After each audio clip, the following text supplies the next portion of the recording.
দুঃসময়ে আপনার কাছে টাকা নয়, চেয়েছিলাম একটুখানি সঙ্গ।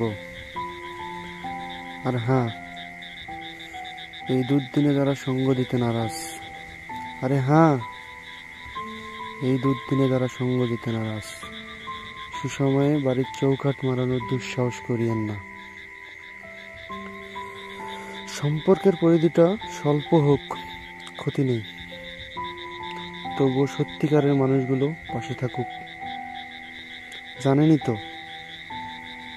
দুষ্ট গরুর চাইতে শূন্য গোয়াল অনেক ভালো। আজ যেমন দুঃসময়ে দূরত্ব বাড়িয়ে চলতেছেন, আশা করি সুসময়ে ঠিক একই পরিমাণ দূরত্ব বাড়িয়ে চলবেন। কেননা খারাপ সময় আপনাকে কাছে না পাইলে ভালো সময় আপনারা দিয়ে আমি কি করব।